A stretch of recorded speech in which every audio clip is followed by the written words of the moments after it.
Nel pomeriggio a Campo Nogara, chiesa gremita per l'addio ad Alessandro Zabeo, l'operaio 33enne morto dopo una caduta al porto di Venezia.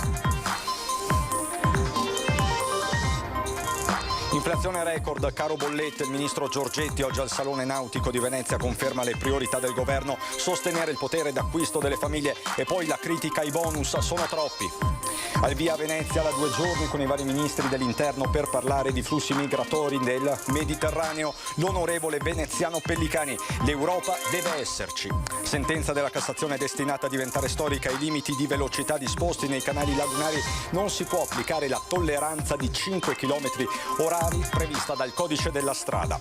Rubavano marmitte dalle auto in sosta anche in pieno giorno, i carabinieri hanno arrestato 5 persone, almeno 40 i colpi messi a segno dalla banda.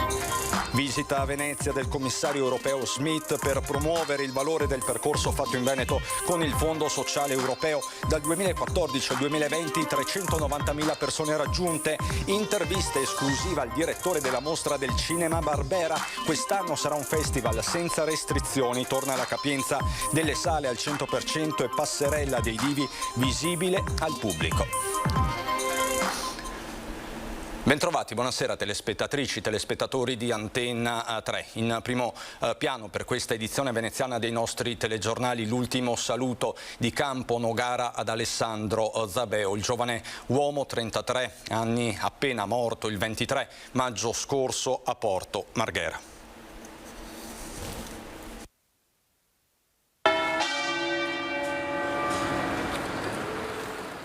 Gli amici di Alessandro Zabeo hanno voluto mettere la maglietta del Milan accanto al cuscino di rose bianche sopra il feretro. All'uscita il pianto dei parenti ha squarciato il silenzio.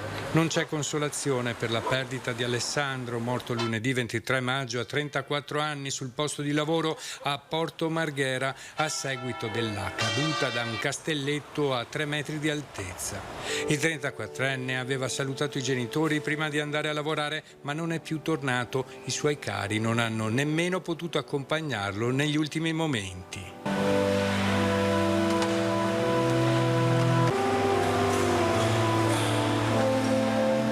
La chiesa di Campo Nogara non è riuscita a contenere tutti gli amici e colleghi di lavoro accorsi nel pomeriggio per salutare un'ultima volta Alessandro Zabeo, amato e stimato in paese, in particolare per le attività di volontariato e come donatore di sangue all'Avis locale. Sei vicino al prossimo, più sei grande. Così, caro Alessandro, l'Avis comunale di Campo Nogara vuole ricordarti. La notizia della tua improvvisa scomparsa ci ha lasciati attoniti e il dolore ha preso il posto della felicità. Le lacrime hanno sostituito i sorrisi. Anche gli amici più cari hanno voluto ricordarlo. All'apparenza persona chiusa, ma con il cuore più aperto e sincero che ci si possa immaginare. La scomparsa improvvisa di Alessandro ha sconvolto l'intera comunità di Campo Nogara che si è stretta attorno alla famiglia. Nei giorni scorsi la sorella Giorgia, la mamma Bruna e papà Paolo hanno ricevuto anche il conforto di alcuni colleghi di lavoro di Alessandro. Il padre Paolo, straziato, ora chiede di capire cosa sia successo. Noi vogliamo saperlo, deve esserci sicurezza e controllo nei posti di lavoro.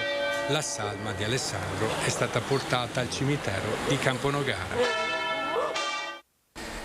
Questo lo strazio di una famiglia e di un'intera comunità raccontato dal nostro Nicola Marcato, ma andiamo adesso a Venezia, Venezia che oggi è stata capitale della politica nazionale e non solo. Questa mattina al Salone Nautico i ministri Franco e Giorgetti, con quest'ultimo che ha parlato delle priorità del governo in materia di potere d'acquisto delle famiglie.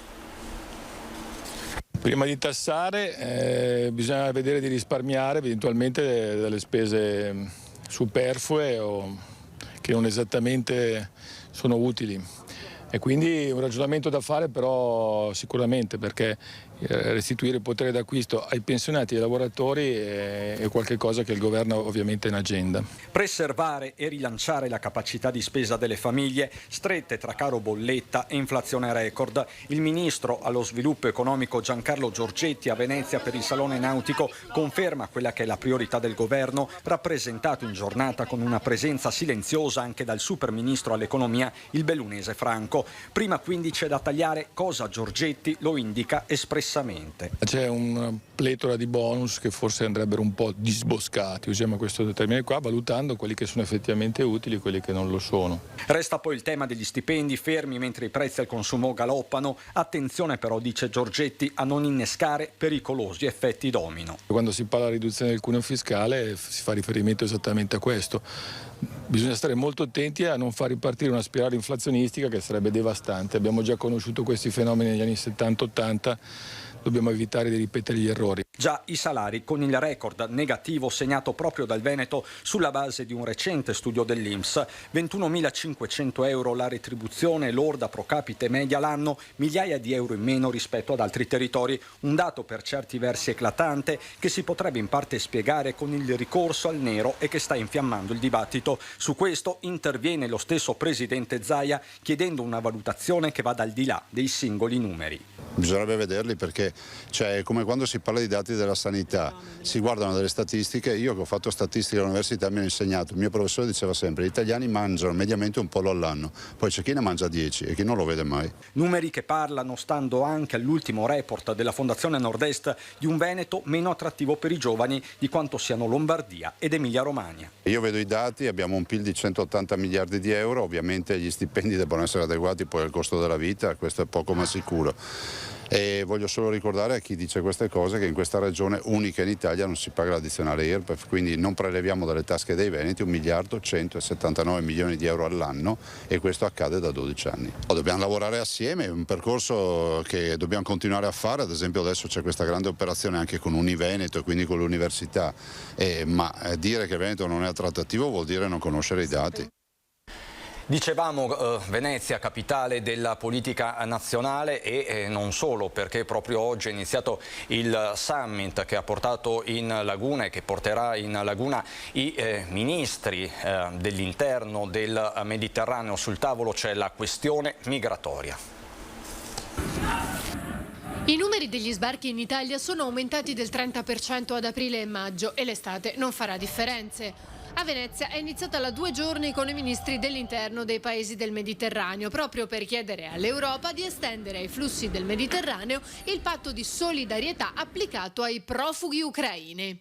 Questo perché siamo di fronte a una crisi alimentare dovuta innanzitutto dal blocco dei traffici di grano dal Mar Nero e dall'altro da una crisi economica dovuta alla pandemia e appunto dalla stessa guerra in Ucraina. Quindi serve che l'Europa riscopra quello spirito solidale che ha messo in campo durante la pandemia, che all'Italia ad esempio ha consentito di finanziare il PNRR, che porterà nel nostro paese investimenti, gran parte a fondo perduto, per oltre 200 miliardi. Ecco, questa deve essere l'Europa. I nuovi flussi migratori comprenderanno sempre più persone e questo coinvolgerà anche il veneziano. Siamo interessati da una crisi nel campo soprattutto del turismo, ma in generale in tutte le imprese, che non si trovano lavoratori stagionali. Solo la Coldiretti chiede in Italia 100.000 stagionali per far fronte ai raccolti che si affrontano nei mesi estivi. Ecco, io credo che di fronte a questo non bisogna far polemica, fare demagogia, ma bisogna applicare anzitutto il buonsenso, ovvero sono le imprese che chiedono nuovi lavoratori. Una Venezia che nonostante i passi fatti ha ancora troppi problemi da risolvere. Per questo Pellicani si è fatto promotore di una commissione parlamentare ad hoc che durerà 6 mesi circa. Per mettere un po' a fuoco e soprattutto sensibilizzare il Parlamento, quindi le istituzioni nazionali, sui problemi della città, che non è una cittadina qualunque. Venezia è una città internazionale e quindi è nell'interesse del Paese che i problemi di Venezia vengano affrontati e soprattutto risolti. L'obiettivo è quello di costruire una proposta di legge di aggiornamento della legge speciale per Venezia, che compie 50 anni proprio nel 2023, perché sia più attuale e aderente alle nuove esigenze della città. sapendo, con la consapevolezza che la legge speciale resta il fondamento, la base per tutti gli interventi fondamentali che vengono fatti nella città di Venezia. Ecco, Venezia, come ha sottolineato giustamente a mio modo di vedere il prefetto martedì scorso in commissione, è una città di fatto commissariata. La parola deve tornare ai veneziani. Veniamo a una pronuncia davvero storica. La Corte di Cassazione ha assegnato infatti un principio destinato a rivoluzionare i comportamenti di chi naviga a Venezia. I limiti di velocità disposti nei canali lagunari. Non si può applicare la tolleranza di 5 km orari in analogia a quanto previsto dal codice della strada. Questo in risposta a una querela che ha preso avvio nel 2019 quando 2 sentenze del Tribunale di Venezia annullavano le sanzioni comminate dalla polizia locale ad un tassista acqueo che transitava 10 km l'ora in Rio Briati ad Orsoduro. In buona sostanza le velocità dei natanti nella laguna rilevata dalle forze di polizia con il telelaser avrebbero dovuto essere ridotte di circa 5 km orari come accade sull'asfalto, ma l'avvocatura civica su mandato del sindaco si è rivolta alla Cassazione sostenendo per l'appunto l'erroneità dell'equiparazione tra acqua e strada e l'evidente specificità della navigazione nei rii di Venezia e da qui la sentenza che è stata diffusa in queste ore. La cronaca: rubavano marmitte dalle auto in sosta. I carabinieri hanno arrestato 5 persone. I carabinieri del nucleo investigativo di Rovigo, con i colleghi di Chioggia, Castelmassa e Adria, hanno arrestato 5 persone accusate di aver commesso almeno 40 furti tra autocarri e marmitte catalittiche dalle auto in sosta.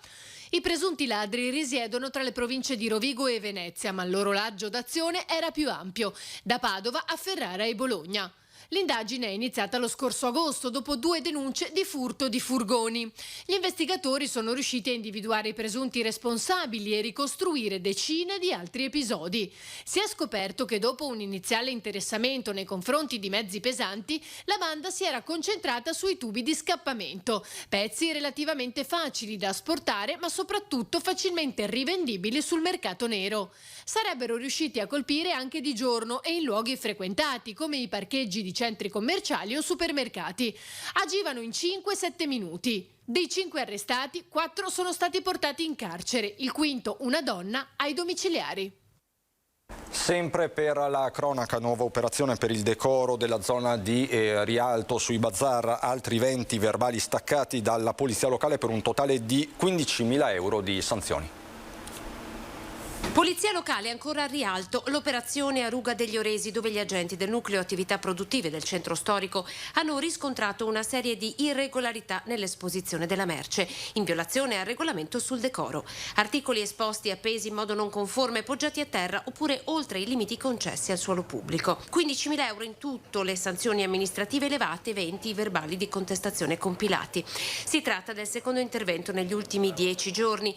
Nel corso del precedente controllo erano stati elevati 17 verbali da 500 euro ciascuno, un verbale da 5.000 euro e 8 verbali di diffida.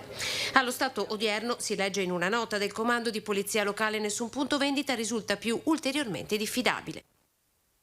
Attesa per il rientro in Italia della salma di Paolo Giusto, tra i fondatori della polisportiva Mogliano Veneto, molto noto anche nel veneziano. Fatale un viaggio in moto negli Stati Uniti. Era un motociclista esperto, quindi sicuramente non avremmo mai pensato che fosse stato coinvolto in un incidente così grave, quindi ci ha un po' sconvolto tutti. Non è stato solo un allenatore, scusi ma mi sto un po' commuovendo, non è stato solo un allenatore, è stato un amico. Le ultime foto postate sul profilo Facebook che aveva creato appositamente per il suo viaggio da sogno ritraggono New Orleans il 23 maggio. Ed è proprio qui in Louisiana che la sua vita si è fermata per sempre. Contro l'auto di una donna, pare ubriaca e sotto effetto di droga, che si è schiantata contro la sua moto. La notizia della tragica morte di Paolo Giusto, che avrebbe compiuto 73 anni ad agosto, è rimbalzata in poco tempo dagli Stati Uniti in Italia, segnando più di una comunità.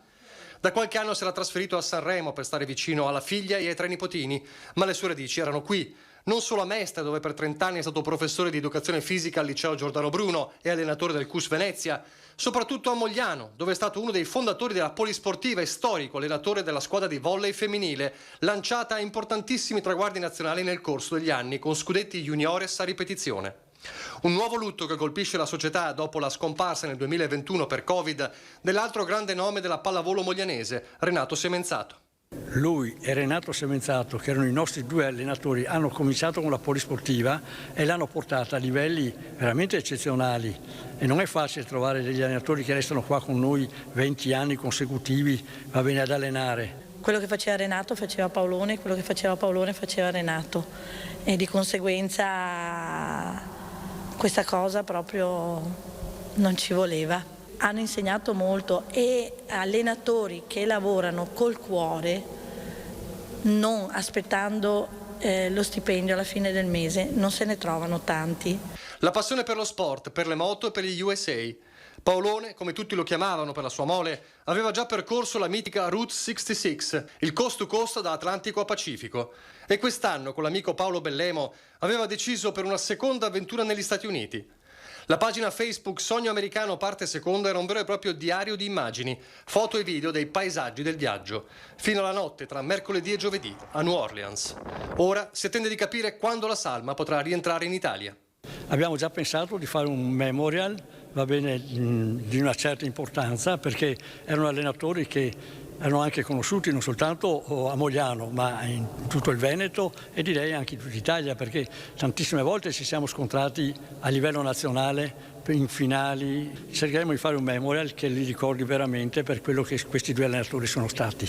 Adesso è bello perché li pensi insieme, diciamo che questa è la cosa che magari un po' tevi in cuore. Esatto, però insomma. E adesso tutti lo vogliono ricordare così, felice sulla sua moto, verso un viaggio che non avrà più fine.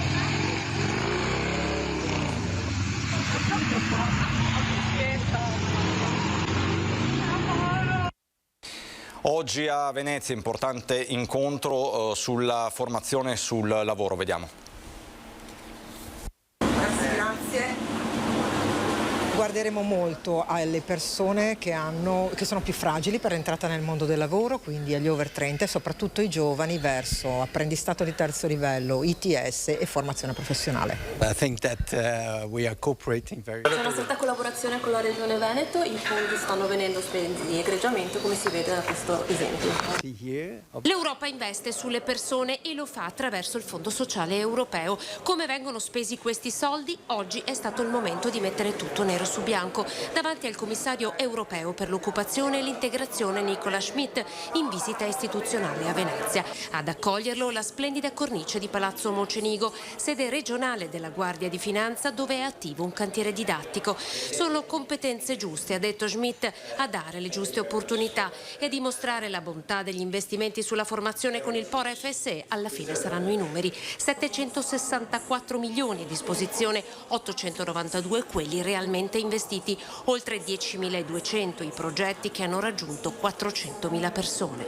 La nostra capacità amministrativa ha fatto sì che un overbooking ben studiato e ben programmato potesse poi farci assorbire le risorse di quelle regioni che non hanno speso, quindi proprio per evitare che il sistema Italia ne avesse un danno, e così abbiamo beneficiato della nostra capacità, ma di un tessuto, soprattutto nell'ambito dell'inserimento al lavoro e della formazione dei giovani, di eccellenza. Nei 2 anni di pandemia per le donne sono partiti 73 progetti, ne hanno beneficiato in 21.000. Solo la formazione professionale ha coinvolto e dato una qualifica a 20.000 allievi ogni anno. Investimenti anche per gli autonomi, assegni lavoro per 60.000 persone. Lavoriamo ora per mitigare gli effetti della crisi. Veneto ed Europa sembrano allineati. Investire nella formazione per dare ad un paese l'opportunità di crescita e alle persone un'occasione di vera emancipazione. Come Fondo Sociale Europeo possiamo comunque intervenire sostenendo chi è più in difficoltà, le famiglie indigenti, coloro che hanno perso il posto di lavoro, appunto per far fronte alle contingenze attuali. Vincita milionaria a Eraclea Mare, il vincitore ha giocato €1 e si è ritrovato con 1.000.000, 3, 10, 20, 25 e 55 i numeri fortunati giocati all'edicola Tabaccheria di Via d'Ancaglia. Una grande festa per questo esercizio storico della località turistica. Siamo felicissimi per questa maxi vincita, le parole del titolare. Ovviamente al momento nessuno si è fatto vedere. Andiamo adesso al Lido per parlare di Mostra del Cinema. Abbiamo delle importanti anticipazioni. Subito l'arrivo al Lido, ecco la nostra prima intervista esclusiva al direttore della Mostra Internazionale d'Arte Cinematografica di Venezia, Alberto Barbera, che detta le prime tracce del festival che partirà il 31 agosto. Siamo pronti per ricominciare il lavoro di selezione, ci aspettano tantissimi film da vedere e 7-8 settimane, non di più, per completare il lavoro. Quanti film sono partecipi della scrematura della selezione? Ma circa 2000 lungometraggi e circa 1700 cortometraggi, quindi tantissimi. Dunque sarà una mostra normale, quest'anno si spera al 100% della capienza? Sicuramente sì, non ho dubbi al riguardo, ormai i contagi stanno decrescendo rapidamente, sarà certamente una mostra regolare, con piena capienza e con tantissimi ospiti, e mi auguro che torni anche il pubblico in massa. Nel frattempo è di oggi la notizia che la Biennale ha chiuso il bilancio 2020 con un passivo di 4 milioni di euro, causato dalle maggiori spese per il Covid e soprattutto dall'assenza delle esposizioni ai giardini. La mostra del cinema avrà un red carpet aperto al pubblico. E anche un red carpet che può essere visto dal pubblico. Assolutamente sì, l'idea di fare un red carpet normale senza più sbarramenti di sorta. Torneranno gli americani e ci sarà una buona partecipazione dei film italiani? Sicuramente sì, ci sono molti film italiani, anche lì ci sono alcuni molto belli, li ho già visti, gli americani si stanno proponendo moltissimi titoli, devo ancora vedere la maggior parte, arriveranno nelle prossime settimane, ma tutto promette per il meglio. Ed è già al via il Palio delle Repubbliche Marinare. Tutto è pronto ad Amalfi per la 66esima edizione del Palio delle Antiche Repubbliche Marinare, che vedrà domenica pomeriggio, con partenza alle ore 18, sfidarsi in acqua i galeoni di Venezia, prima per numero di vittorie complessive del Palio, Amalfi, Pisa e Genova, trovato in extremis l'accordo con la RAI per trasmettere in diretta la manifestazione. Ma già domani pomeriggio, sabato, tra le 17:45 e le 18, sarà un momento indimenticabile per Venezia, che per la prima volta sarà presente con un equipaggio totalmente femminile al mini palio Remiero tra team misti. 66esima edizione del Palio delle Antiche Repubbliche Marinare, quella che sarà svolta il prossimo 5 giugno ad Amalfi. Ma il nostro equipaggio è sicuramente preparatissimo, lo stato fisico è eccellente e siamo quindi pronti ad andare a tentare quello che può essere definito il colpaccio in un campo di gara molto ma molto particolare, e questo proprio perché gli amalfitani sentono moltissimo questa gara e l'intera popolazione si rovescia sulle sponde del mare per assistere, e fanno sicuramente, come l'hanno già fatto nell'ultima edizione, la differenza. Dopo la gara seguiranno premiazioni, la presentazione ufficiale di tutti gli equipaggi, quindi lo sfilamento del corteo storico. Concluderà la serata lo spettacolo pirotecnico meraviglioso sul lungomare di Amalfi. Per la prima volta un equipaggio interamente femminile vogherà seduto sui banchi del galeone alla 66esima edizione del Palio delle Antiche Repubbliche Marinare, e permettetemi, ne sono decisamente orgoglioso. Si apre una nuova era, sempre viva Venezia e viva il galeone veneziano e viva San Marco. E da Venezia è tutto, buona serata.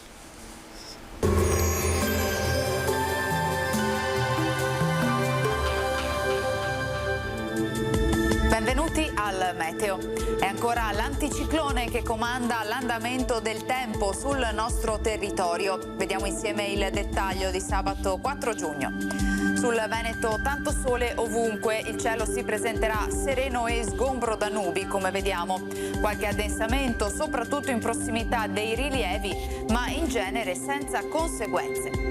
Clima caldo con temperature in aumento, minime comprese tra 18 e 21 gradi, massime invece oscillanti tra i 27 e i 33 gradi all'incirca. Ci spostiamo ora sul Friuli Venezia Giulia, anche in questo caso ampio soleggiamento, cielo terso e limpido sui monti, dal pomeriggio qualche possibile isolata pioggia. Temperature minime sui 17-23 gradi, massime intorno ai 30-32 gradi. diamo uno sguardo alla situazione del Trentino Alto Adige, dove sarà soleggiato anche qui. Col passare delle ore aumenterà però il rischio di rovesci e temporali, specie sui settori di confine. Temperature minime intorno ai 18-19 gradi, massime intorno ai 32 gradi. Dal meteo di Antena 3 per ora è tutto, grazie per l'attenzione, arrivederci.